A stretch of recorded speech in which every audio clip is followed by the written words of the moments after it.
Okay. So, other stuff that I'm looking forward to. Oh, I'm ready to go to like concerts and stuff. That was one of the things that I miss. Like that's fun, you know? That's something that I want to do. So you have to mark your calendar. I have no idea when it's going to come back, but when Hamilton the musical comes back to Cleveland, we're going to get office tickets and we're going to go to that. I've seen that live, and it's amazing. I am not normally a musical person. I can't tell you Yeah, you are. Don't lie. You love them.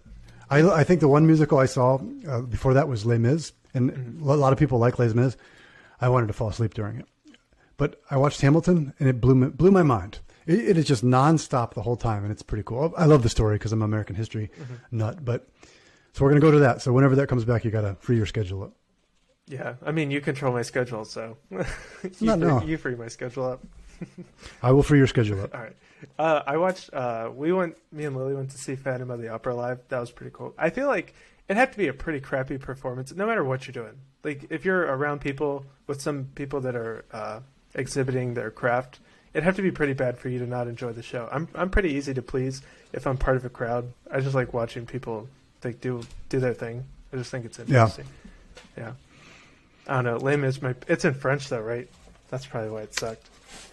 Well, yeah. I mean, I'm probably not. I'm just not a musical guy. This one changed my mind as far as that. I love plays though. I like going to plays and seeing things in live performance, and it's really kind of cool to see that. Yeah, I like it too. No Metallica concerts. They're not touring. Aren't they done? Aren't they done touring? I don't know if they're done or not.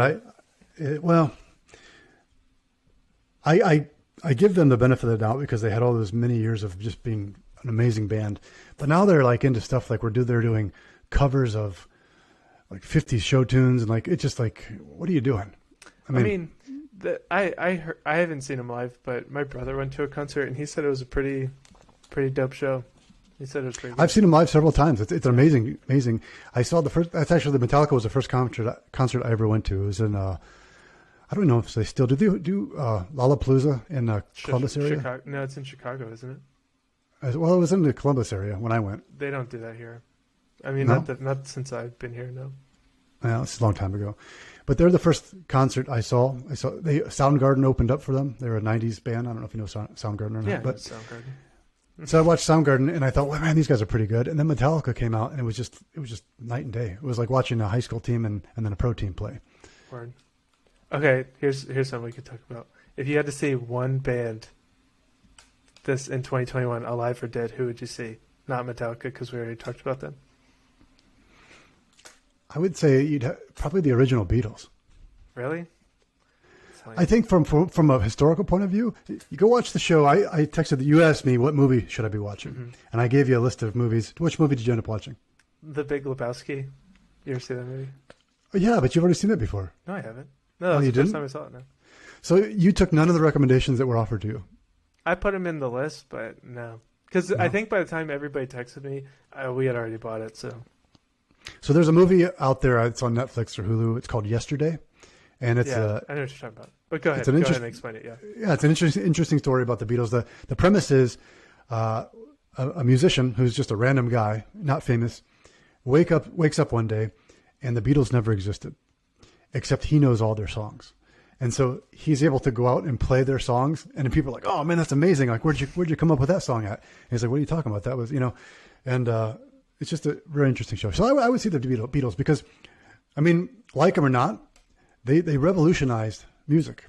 Sure. I mean, the way history is written, like it kind of gets segmented, but everything is kind of like just blends into the next thing.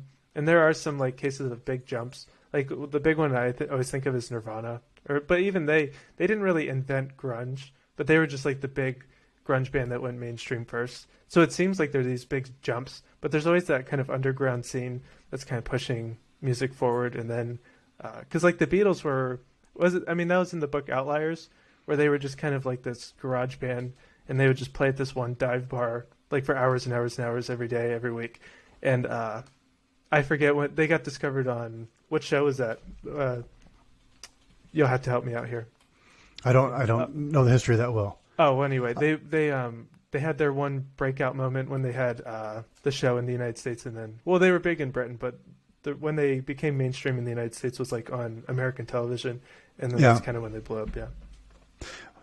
Metallica was that way in the sense that they used to, when metal first came out, they would play their music in bars, and after after it was over, they would hand out like recordings of their music, like on dubbed like cassette tapes, and they would hand them out free to people until they kind of got discovered, and then they became Metallica. That's kind of what we're doing with podcasts. We're just like, here's free content. Exactly. Yeah. Exactly. We're very much like Metallica. Yeah, right. Yeah, we're basically Metallica if you think about it. So let's turn this. What band would you watch? If we're going bands, I gotta think, because I'm kind of in like a hip hop thing now. You know how you like listen to rock for a while, then you'll do hip hop. I'm kind of doing like a '90s hip hop thing. So, but if we're gonna say bands, I would say, I think Nirvana would be pretty cool. I think that would be a good show. There was one. There's because like all of those bands, like the Offspring, Pearl Jam, Red Hot Chili Peppers, they were all on one show. There was like somebody posted a picture of a stub, like a ticket stub, and it was like Nirvana was headlining, and it was literally like the Offspring, Pearl Jam, Red Hot Chili Peppers all on the same show. Like, could you imagine going to that concert? Or like Live Aid, where you had like Queen, and then go down the line of all the other ones. I can't name them off the top of my head. Or like Woodstock with like Jimi Hendrix and like Janis Joplin. Like, there's some of those shows that's like, if you were a fly on the wall or you could time travel, those would be like top 5 places I could go. Those iconic shows like that. Yeah, that'd be cool. Be really cool.